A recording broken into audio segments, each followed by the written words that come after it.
Talán többekben felmerül az, hogy miért beszélgetünk egy fenntarthatósági műhely beszélgetés sorozaton a buddhista közgazdaságtanról.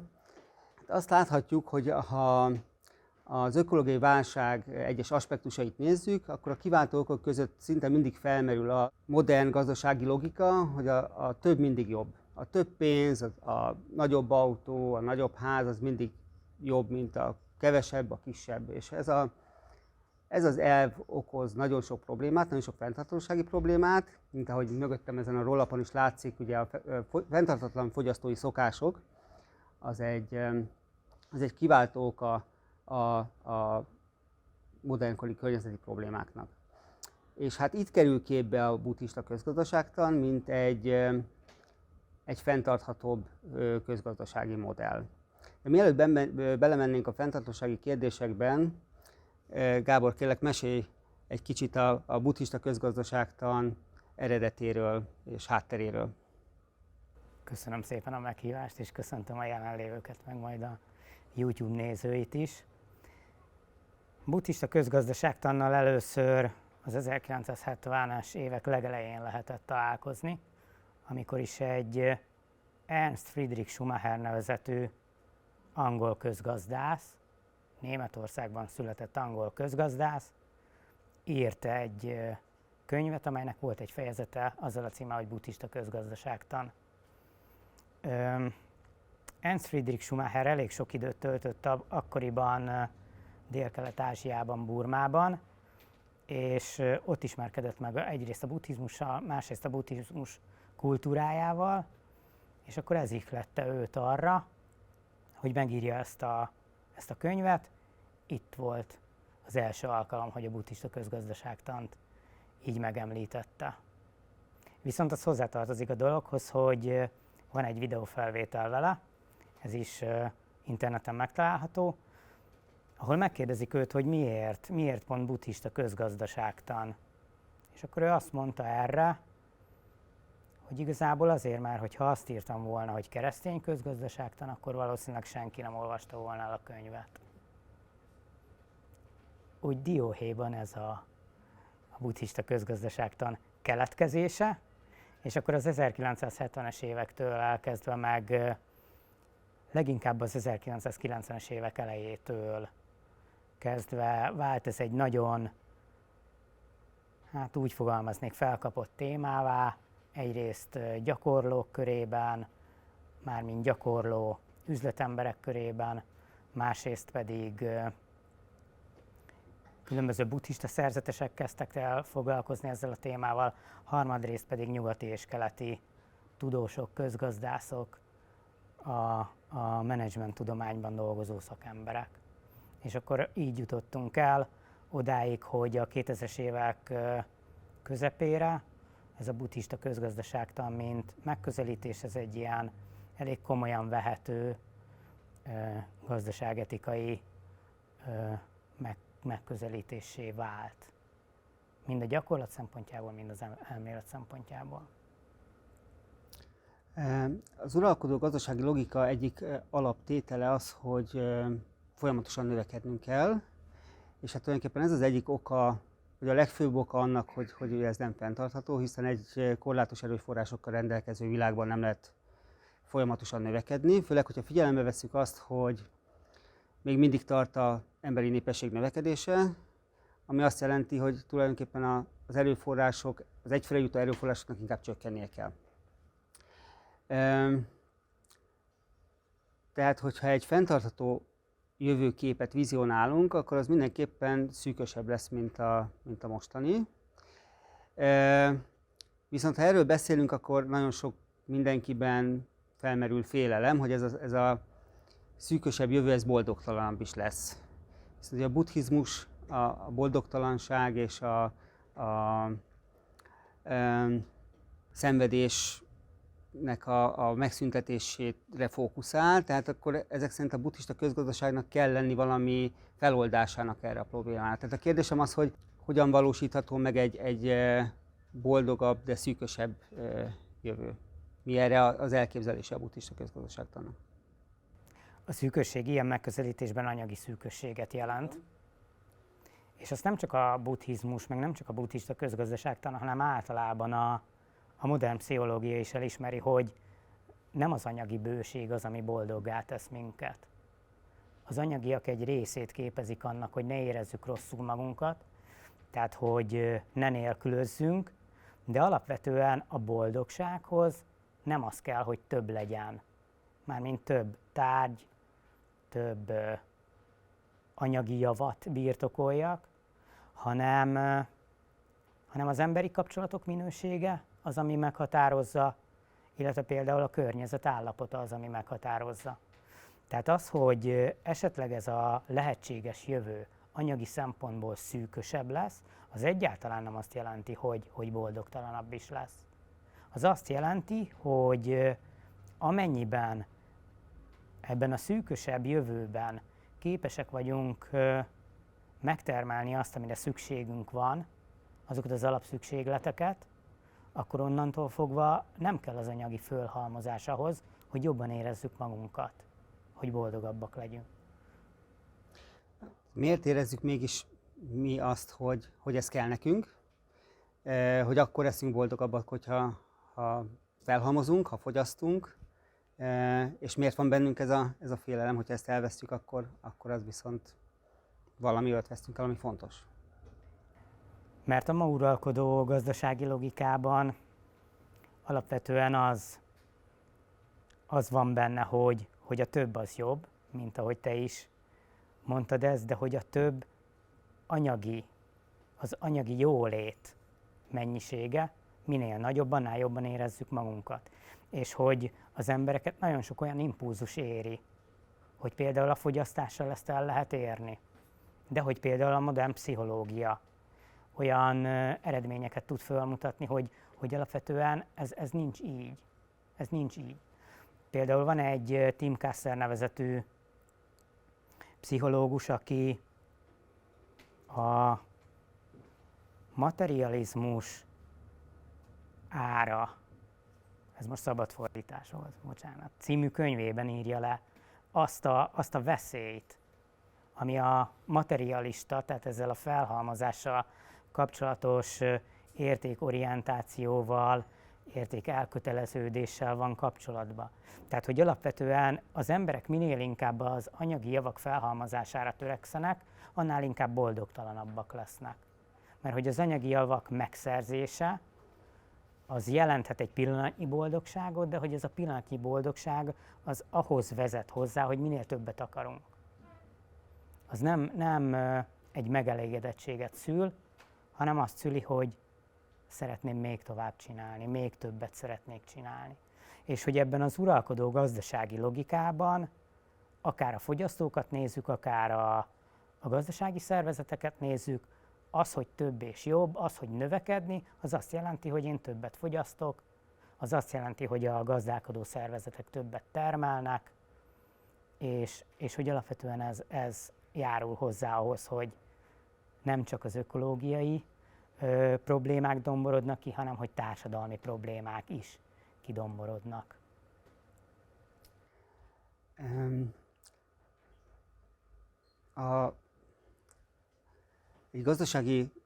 Általában a gazdasági mutatóként ugye a GDP-t szoktuk használni, és azt olvastam az egyik általán ajánlott könyvben, hogy a buddhista közgazdaságtan egyik legjelentősebb makroökonómiai eredménye az, hogy a bruttó nemzeti boldogság, mint mutatószám megjelent. Mi a különbség a két mutató között?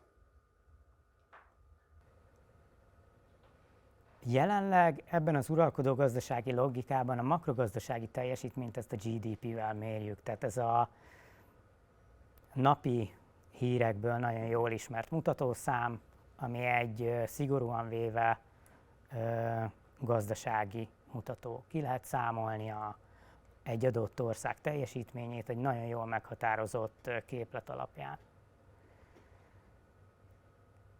A bruttó nemzeti boldogság mutatóját azt Bhutánban használják. Bhután az egy nagyon pici ország Kína és India között, a Himalájában, és hogy ez hogy alakult ki, személyes véleményem az, hogy egy teljesen intuitív ötlet alapján, mert hogy Bhután egészen az 1980-as évekig egy nagyon zárt ország volt.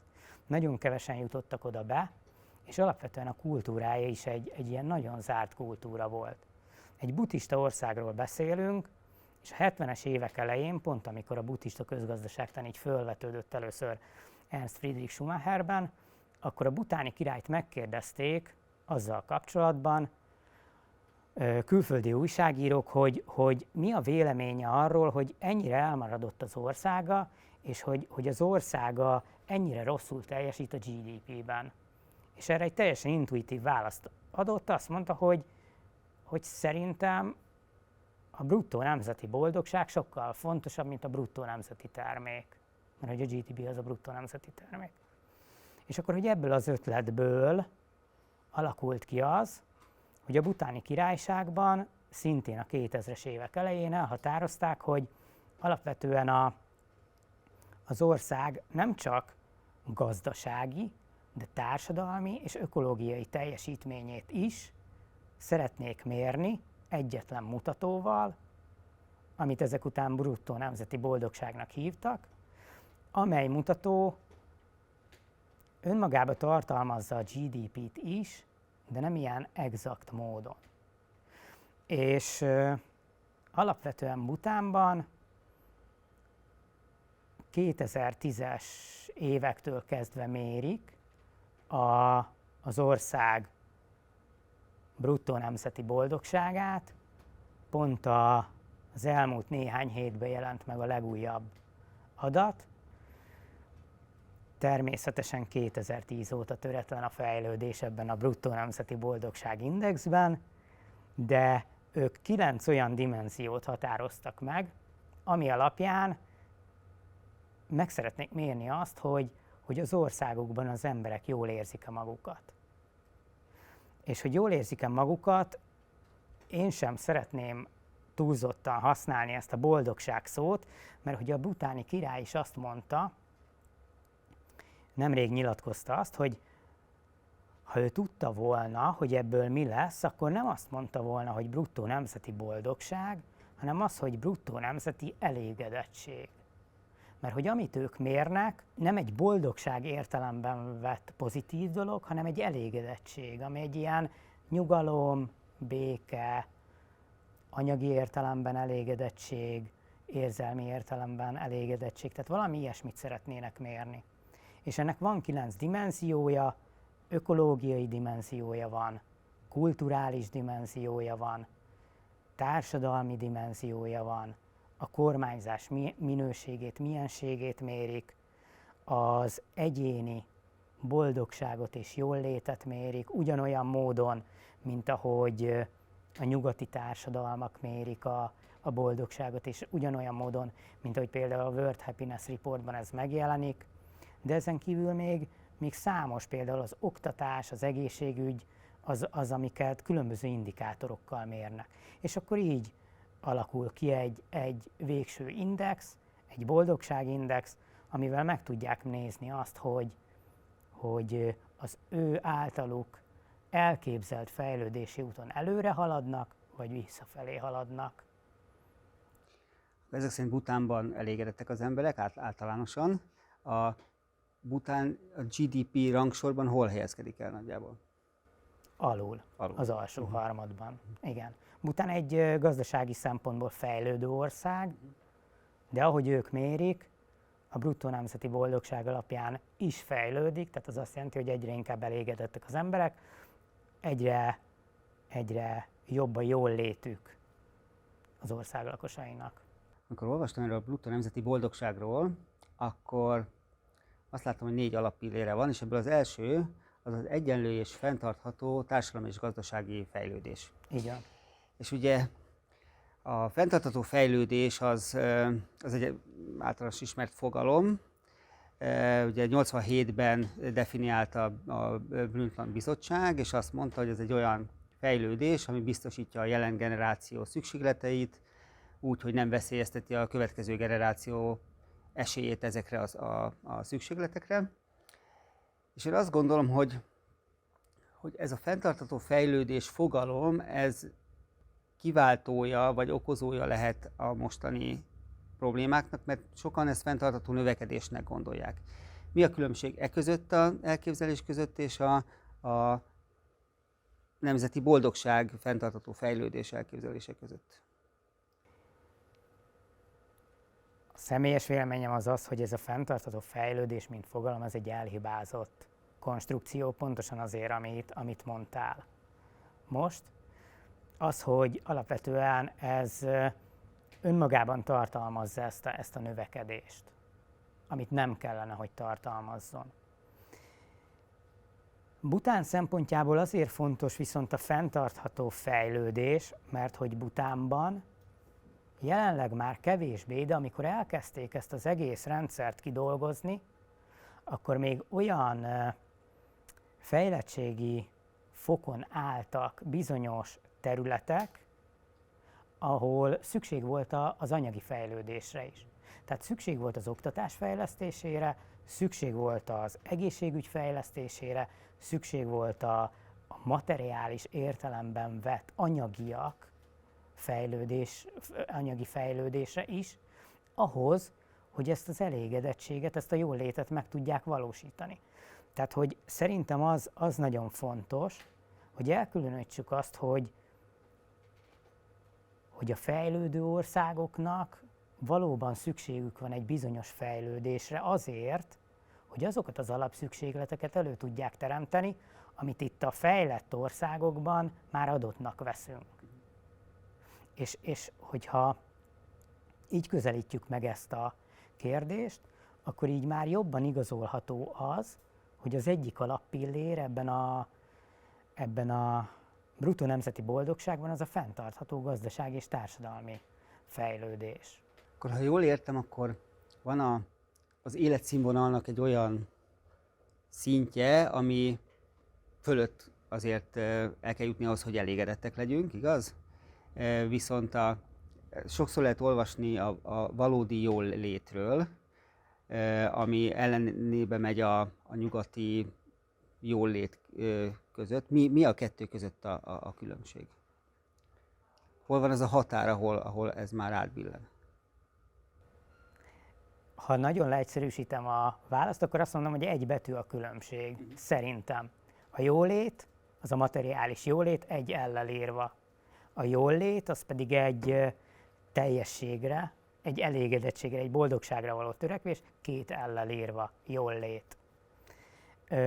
Hogyha egy picit jobban a mélyre nézünk a dolgoknak, akkor azt kell, hogy mondjuk, hogy ahhoz, hogy jól létben éljünk, tehát hogy elégedettek legyünk, jól érezzük magunkat, ahhoz biztos, hogy kell egy minimális materiális komfort.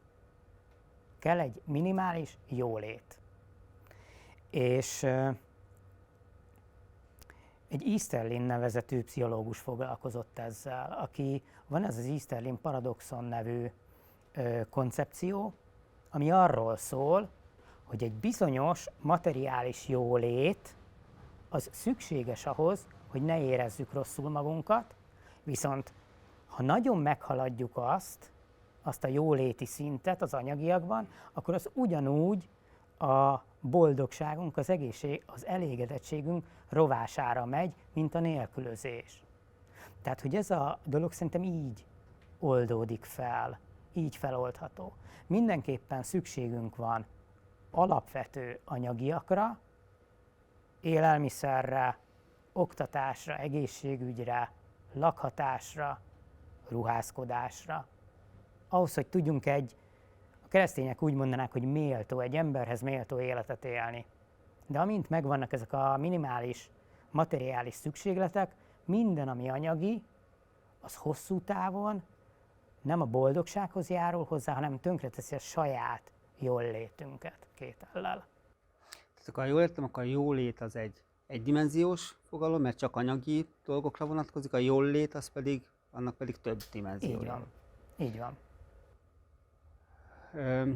Hogyha buddhista közgazdasági írásokat olvas az ember, akkor szerintem rögtön feltűnik neki, hogy viszonylag sok etikai dologgal foglalkozik, mint a nem ártás vagy az őszinte törődés. Az lenne a kérdésem, hogy mi a különbség között az etikai megközelítés és az uralkodó gazdasági logika etikája között, illetve hogyan integrálható ez be egy közgazdasági modellbe? Az uralkodó gazdasági logika igazából arra épül, hogyha egy nagyon egyszerű, mondjuk úgy etikán alapul, az pedig az, hogy minél több van, annál jobb.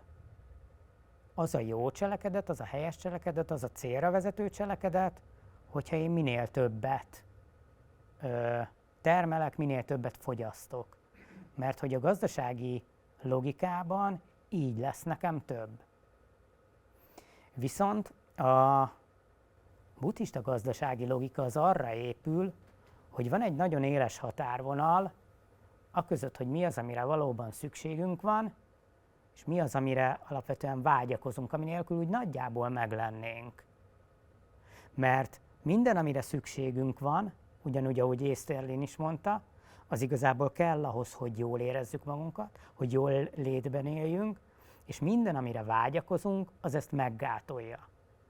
És hogy azt nagyon fontos elkülöníteni, hogy mind fogyasztóként, de mind akár gazdálkodó szervezetként is, ha meghúzzuk ezt a határvonalat, akkor el tudjuk dönteni, hogy melyek azok a tevékenységek, amelyekkel szükséges foglalkozni, és melyek azok a tevékenységek, amelyeket meg szükséges minimalizálni. Tehát, hogyha minimalizálom az abbéli vágyakozásomat, hogy mindenképpen a legújabb típusú mobiltelefonom legyen, akkor alapvetően azért lesz könnyebb nekem, mert hogy a régi mobiltelefonommal is ugyanazt a funkciót el tudom látni, tehát tudok telefonálni, tudok minden olyan funkciót és szolgáltatást használni, amire szükségem van, de amennyiben én mindig a legújabbat, a leggyorsabbat akarom, akkor az már hátráltat engem. És hogy ez a materiális vágyakozás lesz az, ami, hát a buddhizmus azt mondaná, hogy szenvedéshez vezet, Easterlin és Tim Kasser, ők pedig azt mondják, hogy az a jól létnek a lerombolásához vezet. Ha én egy gazdasági szereplő vagyok, és a buddhista közgazdasági logikával megyek bele ezekbe a folyamatokba, akkor nem kerülök versenyhátrányba a többi szereplővel? Tehát, hogyha nem a rövidtávú, gyors gazdasági növekedést tűzöm ki a zászlómra, hogy az a cél, akkor nem taposnak el a többiek? Szerintem két dolog nagyon fontos. Az egyik az az, hogy hogyan értelmezzük azt, hogy versenyhátrány, és hogy foglalkoztunk nagyon sok ilyen buddhista vállalkozóval, olyan emberekkel, akik buddhisták és különböző gazdasági szervezeteket vezetnek. És hogy ők nem úgy határozzák meg a versenyhátrányt, hogy én akkor kerülök versenyhátrányba, ha nekem kevesebb lesz a profit negyed év végén.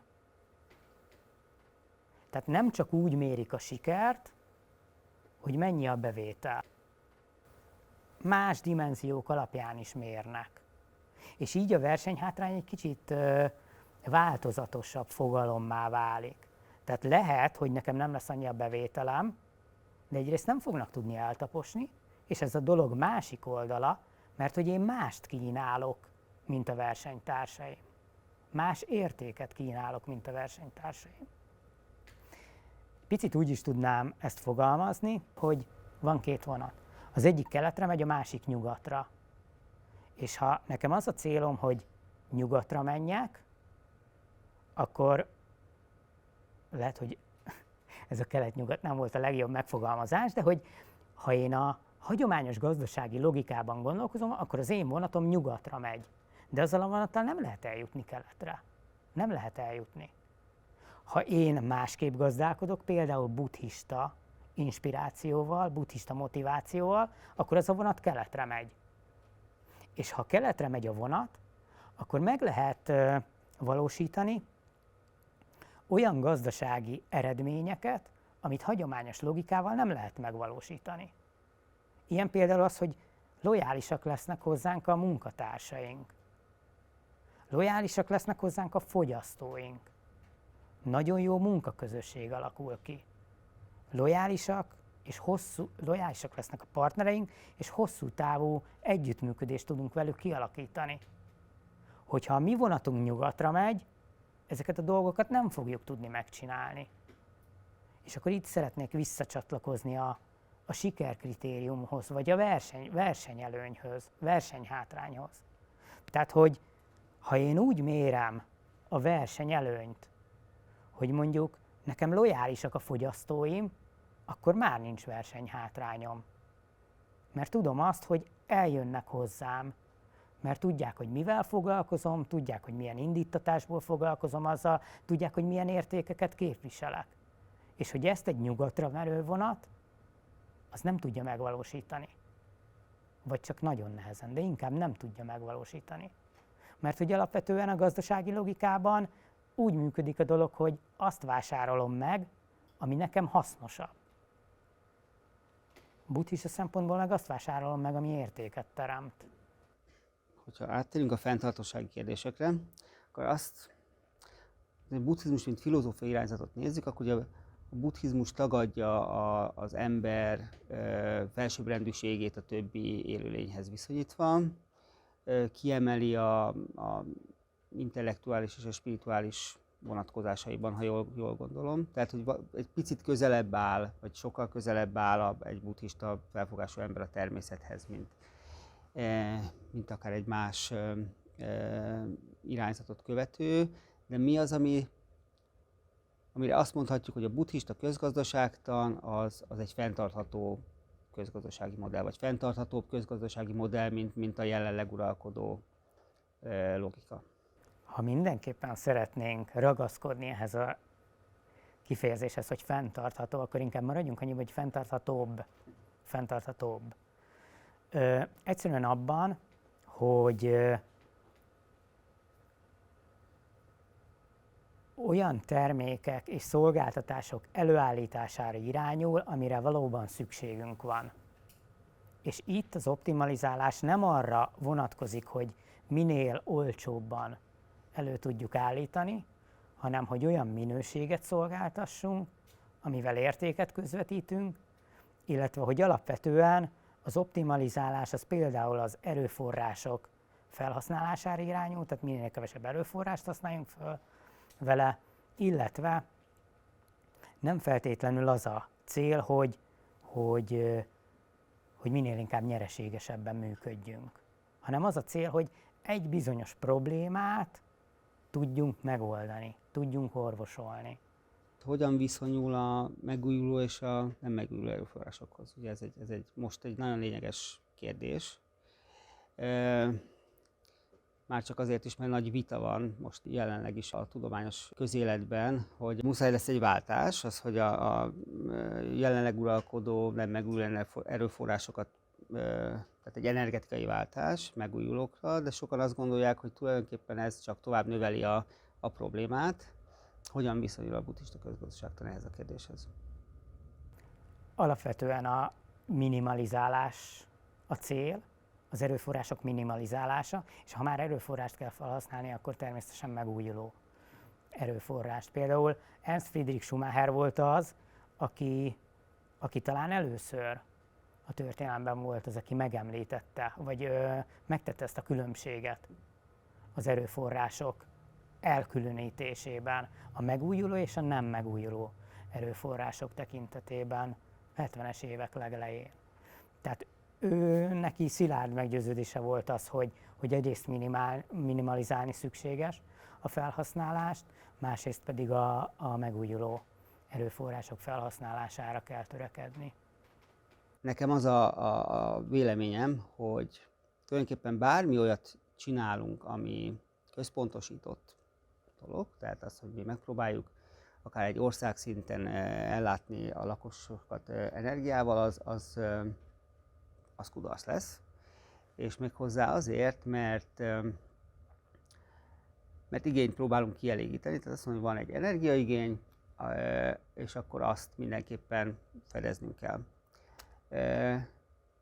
És hogy a másik oldalról való megközelítés lenne a jó, tehát az, hogy van egy megtermelhető energia pool, ennyi van. Megújuló energiával ennyit lehet megtermelni. És ahhoz alkalmazkodunk mi.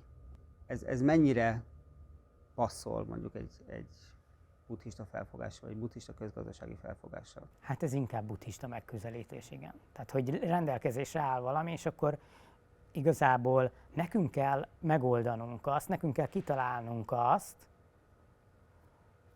kreatív ötletek megvalósításával, hogy hogyan tudunk alkalmazkodni ehhez. Hogy hogyan tudjuk a céljainkat, akár gazdasági céljainkat is elérni úgy, hogy van ez az erőforrás, ez a korlátozott erőforrás, ami rendelkezésre áll. És hogy alapvetően a buddhizmus erről is szólna, hogy a kreativitásunkat, meg a tudatunkat hogyan tudjuk arra felhasználni, hogy hogy ezt a szűkösséget, ezt meghaladjuk. Mert hogy a buddhizmus alapja az, hogy a szenvedéssel, meg a boldogtalansággal foglalkozik. Tehát, hogy pont olyan dolgokkal foglalkozik, mint például ez a szűkösség. Ez ugye miért problémás? Mert hogy nem áll rendelkezésemre mindenből végtelen mennyiség. És hogy ez olyan értelemben lehet esetleg akadálya annak, amit csinálok, hogy tudatában kell lennem annak, hogy mi az, amit fölhasználok, mi az, amit fölhasználhatok. És hogy a buddhizmus egy ilyen megküzdési stratégia, hogy például hogyan tudom elérni azt, hogy ezeket a szűkös erőforrásokat mégis jól föl tudjam használni. Készültem a beszélgetésre, és ugye olvastam ezeket a forrásokat, akkor az volt az érzésem, hogy ez egy nagyon szép elv, és hogyha ez működne, akkor minden nagyon szép lenne, de hogy volt bennem egy olyan érzés, hogy nem működőképes a dolog. Tudnál nekem olyan példákat mondani, amik bizonyítják, hogy ez működik? Makrogazdasági példa Bhután. Gazdálkodó szervezetek szintjén vannak olyan cégek, akik ezeken a buddhista alapokon működnek. Nem is feltétlenül cégek, gazdálkodó szervezetek. Az egyik például az egyik leghíresebb a buddhista közgazdaságtan elvein alapuló cég, ez a Patagónia nevezetű kültéri ruházatokat gyártanak és forgalmaznak. Ez egy kaliforniai cég, és pont ebben az évben lett 50 éves. Na most, hogyha egy cég 50 éves, akkor az azt jelenti, hogy az van. És azzal, hogy van, azzal azt bizonyítja, hogy ezek az elvek, ezek működnek a gyakorlatban is. Mára több mint $1 milliárd éves forgalmat generálnak. Arra törekednek, hogy minél kevesebb erőforrást használjanak fel, arra törekednek, hogy társadalmilag felelős módon gazdálkodjanak, arra törekednek, hogy ezt a nem ártást gyakorolják mind a termékeikben, mind a termékek eladása közben. És például most ennek az évnek az elején volt az, hogy az alapító ki szeretne szállni a cégből, tehát be szeretné fejezni, mert hogy már koros emberré vált. És egy olyan szervezeti megoldást talált ki, hogy a céget azt úgy örökíti tovább, hogy a saját buddhista elköteleződése és a saját ökológiai és bolygó ökorendszere iránti elköteleződése megmaradjon a szervezetbe, tehát hogy ezt az értékvállalást ezt ne tudják a szervezetből kiölni, de mint profit orientált cég, minden profitot, ami származik a cégből, azt erre az ökológiai regenerációra fordítsák vissza. Ez például az egyik példa. A másik példa egy nem cég, hanem egy alapítvány, aminek az a neve, hogy Apópó alapítvány. Ezt egy belga zen gyakorló alapította, és az üzleti modell az végtelen egyszerű. patkányokat képeznek ki arra, hogy taposóaknákat és különféle betegségeket szagoljanak ki. És ezt a technológiát alkalmazzák Afrikában és Ázsiában. Ez a cég, vagy ez a kezdeményezés, ez szintén ebben az évben 25 éves. És hogy 25 év alatt bizonyította azt, hogy nem csak hogy működik, de hogy prosperális ez a dolog. Alapvetően a patkányok képesek arra, hogy be tudják tanulni azt, hogy ezek a taposóaknák hol találhatóak, és mivel nagyon könnyű állatok, ezért őket nem bántja ez a technológia, illetve be tudják tanítani őket arra például, hogy a tuberkulózist kiszagolják bizonyos minta alapján. És hogy ez a módszer, ez minden szempontból hatékonyabb és olcsóbb is, mint a hagyományos módszerek. Tuberkulózis tekintetében hagyományos módszer a mikroszkóppal való vizsgálat, és hogy alapvetően hatékonyabb és gyorsabb is, hogyha patkánnyal vizsgáljuk ezeket a mintákat. Taposóaknák felderítésének tekintetében gyorsabb és olcsóbb, mint a fémdetektoros módszer. És például ez a szervezet az, aminek az a célja, ez egy meglehetősen buddhista szellemiségben megfogalmazott cél, hogy a taposóakna mentesítéssel, meg a tuberkulózis, illetve egyéb ilyen betegségek felfedezésével Afrikában társadalmi és ökológiai helyreállítást végezzenek, és társadalmi hasznot termeljenek. És akkor itt szeretnénk egy picit visszacsatolni az előző kérdésedhez, hogy például ennek a szervezetnek a tekintetében vajon mit jelent az, hogy siker? És a siker az nem azt jelenti, hogy nekünk oltári bevételünk van, hanem azt jelenti, hogy mennyi az a taposóakna, amit mi felderítettünk, mennyi az a terület, amit mi felszabadítottunk, ugye háború sújtotta terület, ahova vissza tudnak menni az őslakosok élni, gazdálkodni, mennyi az a betegség vagy beteg, akiket földerítettünk, és akkor, hogy versenytársa-e ennek a cégnek egy olyan orvosi cég, aki mikroszkóppal vizsgálja mindezt. És akkor ezt el lehet dönteni, mert szerintem versenytársa, de hogy bejön a képbe az, hogy mi erre megyünk, mert így csináljuk, ti erre mentek, mert úgy csináljátok.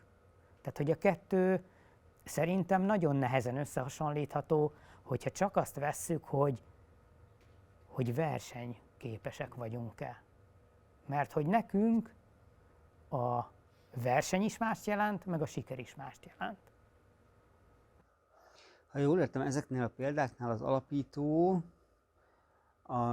ő buddhista volt, igaz? Igen. Tehát ez az általános útja annak, hogy mondjuk egy gazdasági szervezet a buddhista közgazdaságtan elvei szerint fog működni, hogy aki megalapítja, az buddhista, vagy ettől függetlenül is ez kialakul? Nem, ettől függetlenül is, hogy a buddhista közgazdaságtanban, mint a buddhizmusban is, az az alapvető, hogy a buddhizmus nem egy vallás. Filozófiának még csak lehet nevezni, de hogyha szintén megint a modern pszichológiából szeretnék egy ilyen definíciót hozni, akkor ez egy megküzdési stratégia, a buddhizmus. És hogy a buddhista közgazdaságtan is egy megküzdési stratégia. Az azt jelenti, hogy nem kell buddhistának lennünk ahhoz, hogy ezt csináljuk. Nem kell buddhistának lennünk ahhoz, hogy a buddhista közgazdaságtant gyakoroljuk. Hanem, hogy olyan dolgokkal kell foglalkoznunk, ami definiálható buddhistaként, tehát, hogy valamiféle problémát azonosítunk, és azt próbáljuk meg megoldani, akár üzleti alapon is. Mert hogy ezzel nincs probléma. Mert hogy az üzleti logika az ilyen szempontból nagyon erős lehet nagyon hatékony lehet. Egy bizonyos probléma jó megoldásához, csak a problémát kell jól azonosítani. És a másik része a dolognak, hogy vannak, a buddhizmus is bárhova eljutott a világban, annyiféle van. Mert hogy a buddhizmus egy olyan gyakorlatrendszer, egy olyan megküzdési stratégia, ami olyan dolgokkal foglalkozik, amelyek mindenkinek az életében megjelennek. Tehát például azzal, hogy hogyan tudjuk elviselni a minket érő veszteséget. És hogy ez mindenkinek az életében megjelenik, függetlenül attól, hogy milyen vallása van. Egyáltalán vallásos-e az ember. Mert hogy mindenkinek az életében megjelenik az, hogy ő önmaga esetleg megöregszik, vagy megbetegszik. És hogyha megöregszem, vagy főleg, hogyha megbetegszem, akkor nem vagyok képes olyan dolgokat csinálni, mint amit tudok csinálni akkor, amikor egészséges vagyok. És a buddhizmus arról szól, hogy ezzel hogyan küzdök meg, ezzel a dologgal. Ragaszkodok-e ahhoz, hogy én mindenképpen meg akarom azt csinálni, vagy azt mondom, hogy igen, ez egy betegség, és kivárom azt, amíg elmúlik. Vagy ha nem múlik el, akkor hogyan tudom megváltoztatni az életemet úgy, hogy ne érezzem azt, hogy bármiféle veszteség ért. Tehát a buddhizmus, mint ilyen, az a gazdasági életben bárki által alkalmazható. Bárki által. Azonosítani kell problémákat, és azoknak a megoldására kell törekedni. Nem egy üzleti lehetőséget kell észrevenni, és azt maximalizálni, mert ugye ez a hagyományos logika, van egy üzleti lehetőségünk, maximalizáljuk, ami benne van. A buddhista logika problémákat azonosít, és azt próbálja megoldani.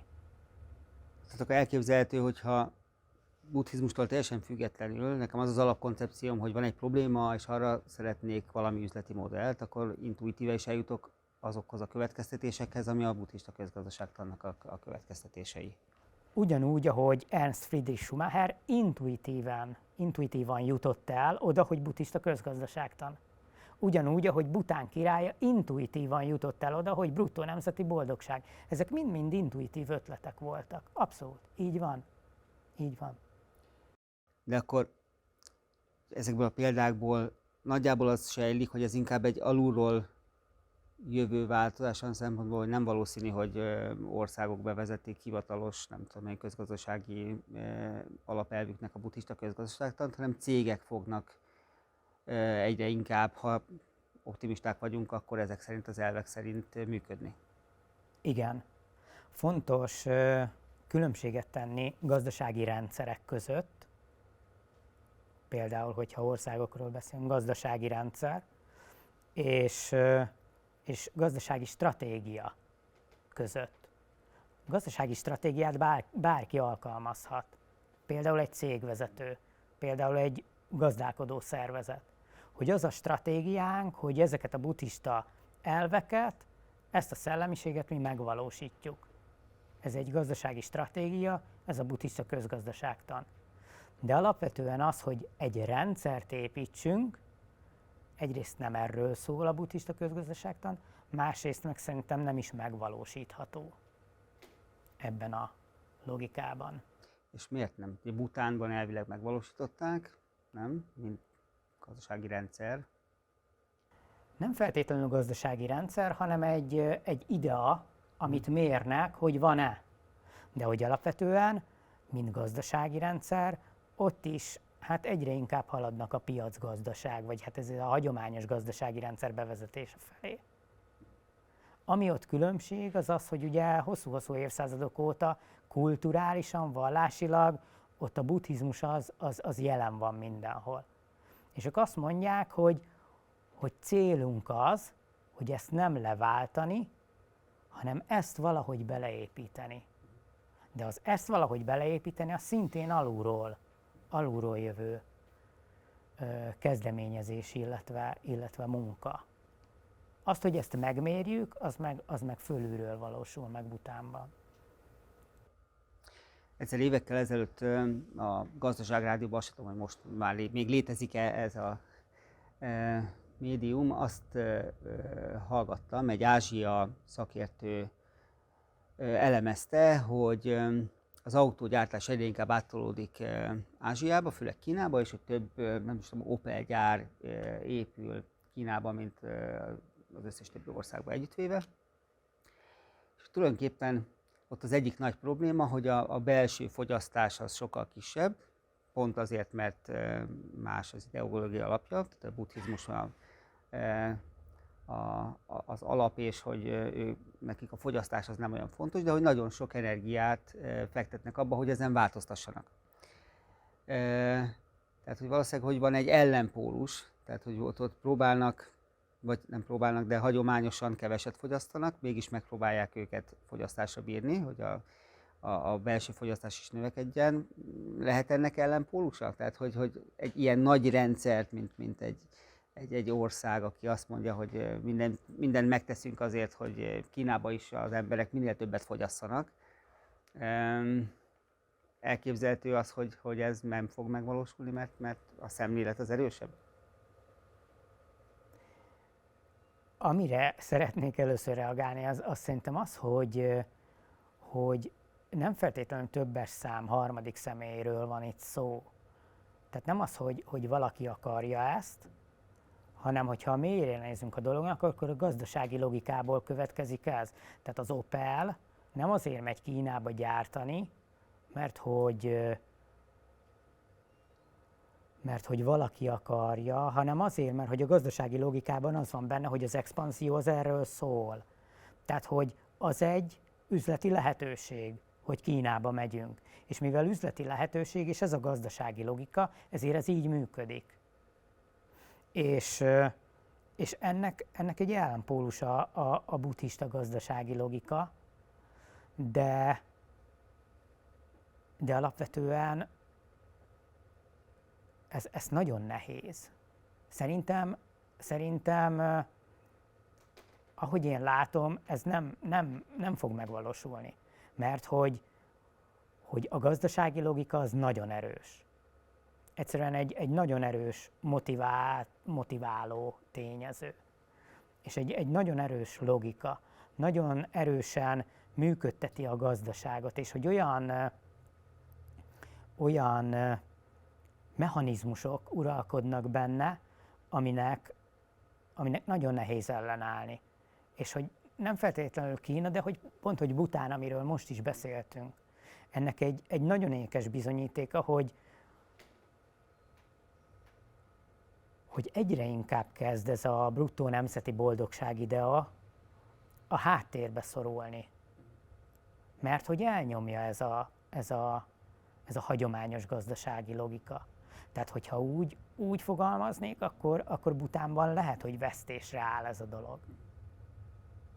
Én azt gondolom, nyilván én nem vagyok egy gazdasági szakember, hogy az uralkodó gazdasági logikának igazából meg vannak számlálva a napjai, hiszen nem tudunk végletekig növekedni. Nyilván a növekedésnek valamikor vége szakad, és aztán utána pedig elkezdődik egy csökkenés, tehát ez egy ideig tart. Lehet-e alternatíva? Amikor azt mondjuk, hogy ez ennek most már belátjuk, hogy vége van, akkor lehet-e egy alternatíva a buddhista közgazdaságtan? Vagy nem lehet általánosítani, hanem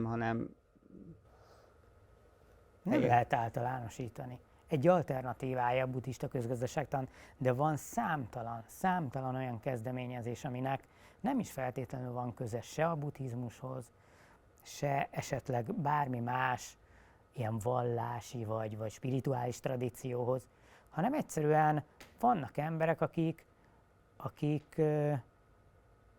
más csinálnak és másképp csinálják, mint a hagyományos üzleti modell. És hogy ezek mind-mind lehetséges alternatívák. Nagyon sok alternatíva van, azt látni kell, hogy ezek nagyon kicsi részét jelentik a gazdaságnak, de hogy szerintem az a fontos, hogy vannak. És az előző kérdésed, ugye arra irányult, hogy vannak-e, hogy ez egy idea-e?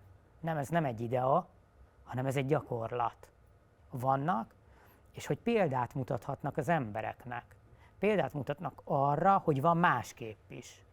Példát mutatnak arra, hogy nem csak az van, hogy azonosítom a gazdasági lehetőséget, hanem az is van, hogy esetleg egy hivatást választok magamnak, egy problémát azonosítok, és azzal foglalkozom.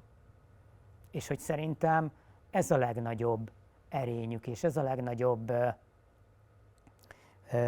legnagyobb jelentőségük. Hogyha azt kívánod, hogy pozitív végkicsengése legyen, akkor azzal nem tudok szolgálni. Számomra elegendő az a pozitív kicsengés, hogy léteznek ezek, és hogy van alternatívája, és hogy lehet másképp is csinálni. Mert hogy ugye az lenne elég nehézkes, ha nem tudnánk elképzelni azt, hogy van más is. Ha nem látnánk azt, hogy van más is.